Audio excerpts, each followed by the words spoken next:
আসসালামু আলাইকুম রাজু ভাইয়া। বিষয়টা খুব স্বাভাবিক।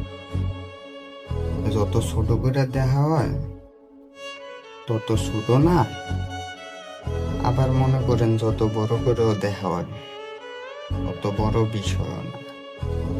আমার শুধু দুঃখ দূরে, আমি তোরে আমার জান প্রাণ দিয়া চাইছি, এলাকা তুই আমার লোকে এমন বেমানি করতে পারছস। একটুক জানস, যদি আমার ইচ্ছা আমি তোরে চাইতাম তাহলে এটা অসম্ভব আসিল না।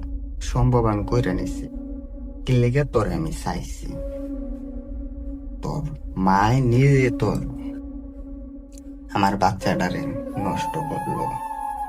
এখন মনে কর, তাও আমি তোরে কোনো একটা প্রশ্ন করলাম না, শুধু কইলাম হাই না হন কিতা হইছে দেখছস। কুরবানির কালকা তোর লই আমি হাসপাতাল দৌড়ছি।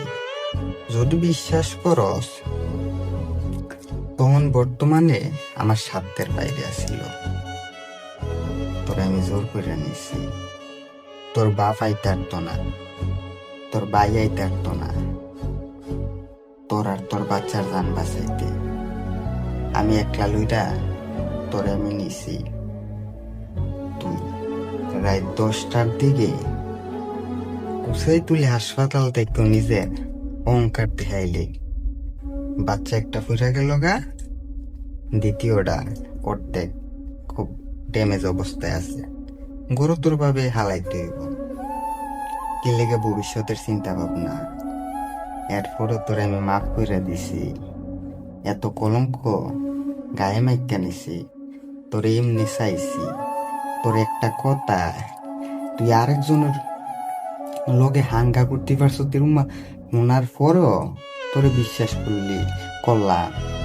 তুই আমারে কইলি 1-1.5 বছর বাইরে রাখতে একটা বাচ্চা লইয়া যাবি, ভরসা দিয়ে তুই আমার বাপ মার লোকে আমার বেইমানি করাইয়া ঘর থেকে বার কইরা তুই কস তোর মায় তোরে গালাগালি করছে এলাকা, তুই সেট করে আইলি না। কারেক বেটার সোতা লস, আবার কস তুই ওখানে আমার স্ত্রী। তুই এটি কেমনে কিতা ভাইও বইনো, তোমরা সবাই আমি উত্তম উত্তম একটা লাল সালাম দেন সময় মতো। যখন আমার সাধ্য হইব আমি তোমরা কইছি তোমার লগে খেলা হইব আমার একলা। আই শপথ যেটা আগে আইব এটারে আমি ভোট করাম, 1-2 খালাস করাম। আয় তোরা বইয়া রইছি আমি।